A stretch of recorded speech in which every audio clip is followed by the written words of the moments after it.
Yeah. And I've seen some parents like pressure their kids to probably do football when you know in the right state of mind that child cannot kick a ball. Exactly. Yes. Yeah. And they get to resent you because that's not what they want you to know, do. when we were growing up, where your parents tend to tell you what you'll be in the future. Like, I want you to become a doctor, when you know the child does not like science. My mother wanted me to be a teacher because the sister had a school. So she knew that the moment I finished school, I would have guaranteed employment. So for her, from her perspective, she was protecting me. But the way I was stubborn in school, I did not want to suffer the way I made my teachers. So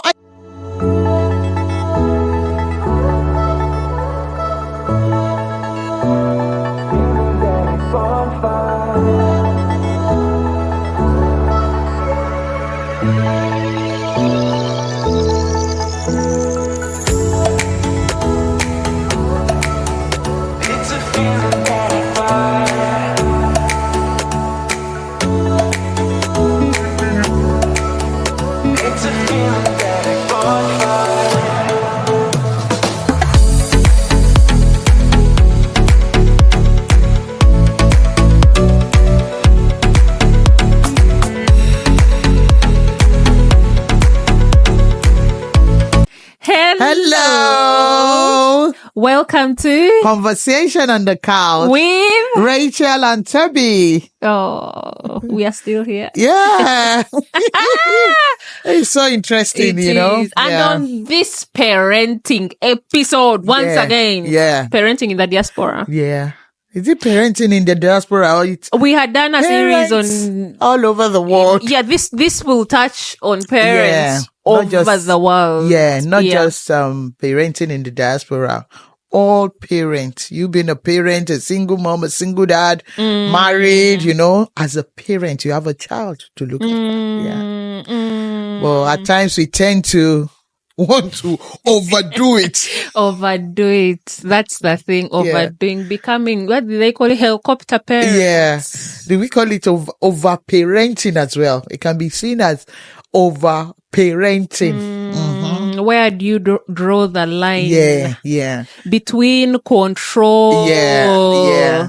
Because at times, in wanting to keep our children safe, we overdo it. We want our children to be the best in school. We overdo it. We want them to look best. We overdo it. Yes. We want them to have the best manners. We overdo it.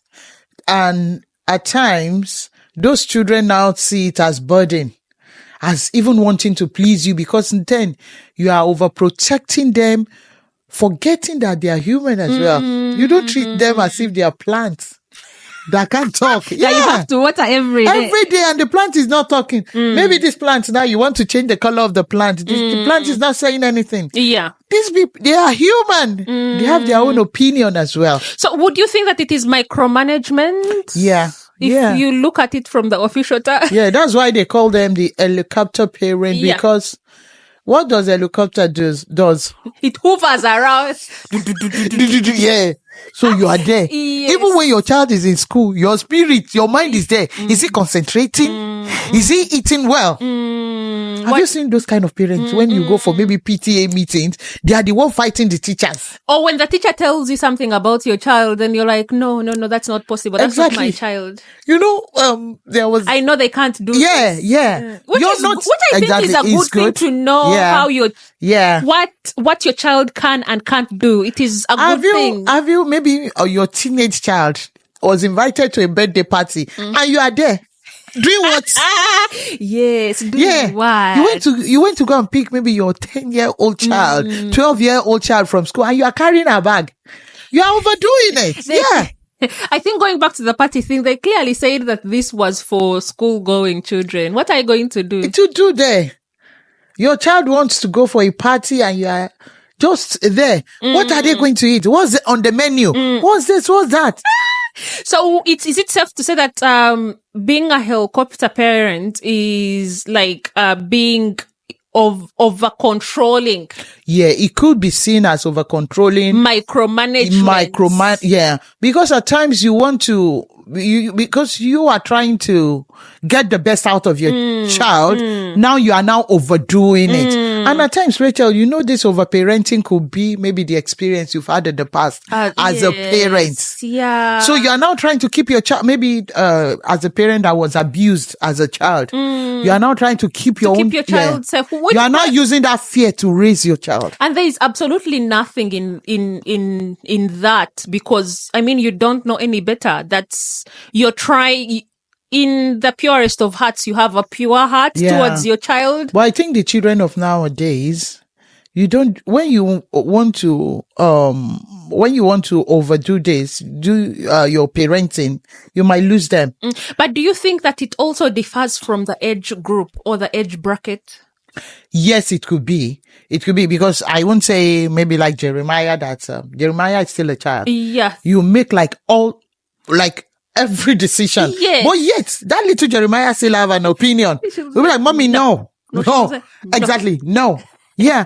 But there are some certain age when they are getting to their teens, when they are becoming a teenager, and no, you don't overdo it. If not, one, they won't speak to you. They won't they will draw back. And they won't, in fact, at times they start disliking you, like, why is mom always in my business? I think also most especially whereby you're making decisions on their behalf without even knowing how do they feel. Yeah. And I've seen some parents pressure their kids to probably do football when in the right state of mind that child cannot kick a ball. Exactly. Yeah. And they get to resent you because that's not what they want to do. When we were growing up, where your parents tend to tell you what you'll be in the future, like, I want you to become a doctor, when the child does not like science. My mother wanted me to be a teacher because the sister had a school. So she knew that the moment I finished school, I would have guaranteed employment. So for her, from her perspective, she was protecting me. But the way I was stubborn in school, I did not want to suffer the way I made my teachers. So I think with that, we overdo it at times. Just trying to keep these children safe. You overdo it without even asking for their own opinion. They have an opinion as well, because they are human. They do have. Even that little one, at times you just want to listen to him. What do you want? What do you want? I took care of my sister's child last week. She is 2, and I gave her tea. The tea was slightly cold. I said, no, she kept it. I said, do you want hot?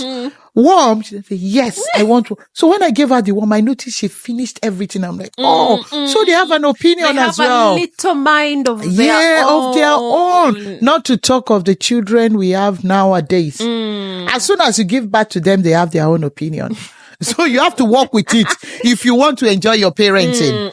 You have to just run with whatever they bring to the table. But why do you think then parents fall into the trap of being overprotective? Like I said earlier, maybe something that has happened to the parents in the past. And at times the environment we live in. A lot of things that you watch on the internet, because things are happening. Yeah. Also, I think you don't want your child to fall victim of such things. You just want to protect them, to make sure they are safe wherever they are. Because you can understand that the worry that goes on. And I was listening to a woman of color speaking that every time their teenage son goes out, she's worried. Yeah. Because not once, not twice, he has been stopped and searched by the police. Yeah. So as a parent, she's always worried. She can't go to sleep before the child comes back. So it's probably because of circumstances that you've probably gone through, or people around you have gone through. Yeah. And then again, for me, I think, yes, you might think that you're doing the best for your child. Yeah. I mean, that's you want the best for them. So you think that by thinking for them, and that brings me back to, we're talking about when they're like PTA meetings, telling the teachers how you're maybe how the grade has gone down. You are blaming the teacher for it, maybe. And this overparenting could be seen as I heard something from the TV, and the lady was like, You went to pick your son from school, and as soon as the boy or girl gets into the car, you ask him, how was school today? How was, you didn't even ask the boy, how was lunch? You didn't ask from, how was lunch? How was school? What subject did you do today? How did you do in math? How did you do in English? How did you perform? How did you perform? Yes. You know? What was your position in case you want something? Exactly. Yes. That's why we feel this overparenting at times. There are disadvantages and there are advantages. You know, the disadvantages could be like what we said earlier. You are overdoing it, and you are exhausting your child already. Your child is tired of you because they know you will just make a comment. You didn't even let them live their own life. You know, in situations whereby your child comes and reports to you that probably something happened between them and a certain student, and then you go to confront that child. Child. Not even the parent, but then confront. No, I wouldn't do that because I to be factual, something happened between maybe my child and the child in school. I'll just go to the teacher and just let the teacher know that this is happening between these two children. You might want to look into it. Why would you confront someone else's child? It's wrong. No, I won't confront someone else's child because I won't want another parent to come and confront my child. But I will go to the teacher and let the teacher know that this is what is happening between these two children. You might want to look into it. Yeah. Instead of you confronting someone's child. Yeah, no, you don't want to do that. You don't want to do that because as a parent, that's the right thing to do. Yeah. And you know, we are saying, the parenting thing. You could have the advantage and the disadvantage. The advantage is, you see those over-parenting people, they are the ones that takes their children to school on time. They are the ones that will be in the PTA meeting. Yeah, they actually give their all. They give their all for their children. They are always there. In fact, I had something, I saw a parent. We were having this get together and the parents now left where we were. Say, oh, I have to be in school right now to make sure I slice, I don't know, one of the fruits for our child. I'm like, no, that's wrong. I said, the boy should be able to do it himself. I said, no. You mean like lunch? Yes. He said it's going to be chunky that they know, from that school, they knows when she comes in. Are you playing? Yeah. You know, they know when she comes in. Yeah, now she wants to come and slice the fruit for the child because when she does it herself, it chokes her. So now, which chokes her? One of the I think it was it carrots. The child likes carrots so much, but she doesn't want to do it from home. She has to go to school because just to make sure, just to monitor that girl when she's eating, to make sure she does it right. There must be like a health condition. I know. Even at that, Rachel. Yes. Even at that, at times you just need to trust their teachers to that they are capable they are capable enough to do that. Yeah. And with overdoing it at times, the child's self-esteem is at stake. They'll be like, the way these children talk to themselves, mommy's girl, your mom is there to always do things for you. Their self-esteem. Yeah, it's been affected. And even you'll be exhausted. Don't you have other things to do? You know that there was a day. My husband was telling me, I said, whenever I drop my child off, I go into their school and wait by my child till she goes into the class. My husband, and then I was on leave. So I love doing that a lot. My husband now said, my husband will be expecting me to come and I'll be like, I had to wait for the child to go in. My husband says, it's because you don't have a job. My husband said, if you have a job, you will run to your, when you have a meeting after that. Yeah, trust me. Me, I don't. I let her cross the road by herself into the gate. Wow. And I'm back. You were telling me some things that I told you that I was going to adopt this year. Yes. Because my son goes to school around 7:30. So what I do is I wake him up, I wake up around saying, but you said no, your child, you set an alarm. Yeah, there is an alarm that will wake her, she will come down, and she will make breakfast. Ever since I started. And she will be out of the house by herself. Ever since I started that, I've noticed a new potential with my, he wakes himself up. Yes. I now said, you cultivate a certain discipline. You instill a certain when you allow them to do things for themselves. That's that level of independence. Yes. They call it self-advocacy. Yes. Because I don't want to be in a situation whereby I am in my 40s, 50s, and I'm going back home to cook for my child. Yeah. For what? For what? They should be able to do independence. Yes, to be independent. Yeah. Like the self-advocacy is just like maybe something happened between their friends. They should be able to sort it. Yes. Not bringing it home to you and you going to their teacher or so. They should have that confidence that, I can know when to say no to my friend. I can know when to say no to my my classmates. I will sort out the home front. Yeah. I will make sure that the home front is safe enough for her. Yeah. But then if the situation's outside, teach her well enough how do you handle them. Yeah. Because if she comes to me and tells me, Mommy, someone said something to me at school, I'll ask her, what did you do about it? Yeah. We should teach them on how to survive, how to strive. Problem solving skills. Yeah. That's something that math and English won't teach you. Yeah. No. All sorts of vocabulary, those are some of the things that you won't learn. So it's for me. And if you don't teach them at this stage, it's going to be difficult when growing up. Because they will clean problem solving skills, how to strive in life. Social skills as well. How to survive. Even when there are challenges, how to face it. When daddy and mommy is not there, how to survive. How to work with others. Yes, how to work with others. Yes.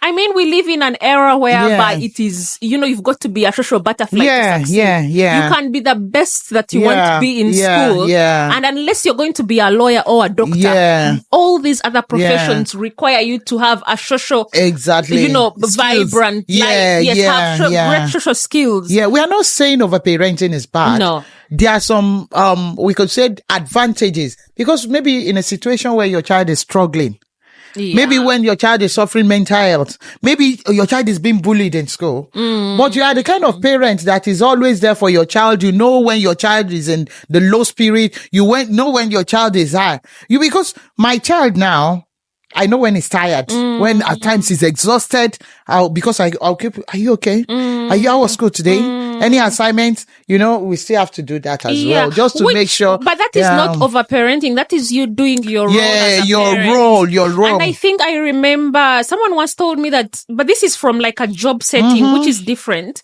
Your goodness at something can only be determined when you're not there. When you're not there. So what kind of values are you instilling into your children? Child, so that if you're not there, not meaning that you've passed away, but you're not there, can they survive on their own? I think we need to build them to be independent, because there is this lady, my friend, I love her. She was like, when my child is in year 7, I will now teach her how to take a bus. I'm like, because maybe I can do that over parenting. I'm guilty of it. Yeah. I said, oh my God. She said, no, you need to teach them independence, Sebi. Let them have that,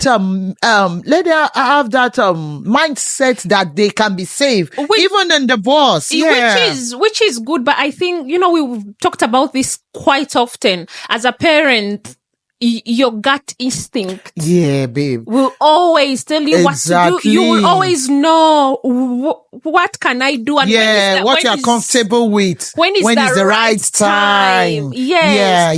Because you might want the child to be independent, which is good. And some kids are really different. They catch up differently. But it's not for your child. Yes, it's not. Because like taking a bus for your child is not.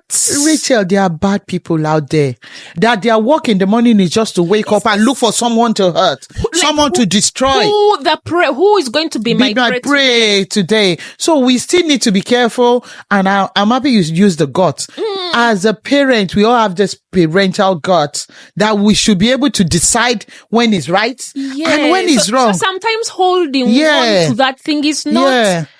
I mean, it can be difficult, but if you can hold it, but then strike a balance. Yeah, a balance. Yeah. Yes, like do some small controls. Exactly. Here and there. Yeah. Until they're able to fly.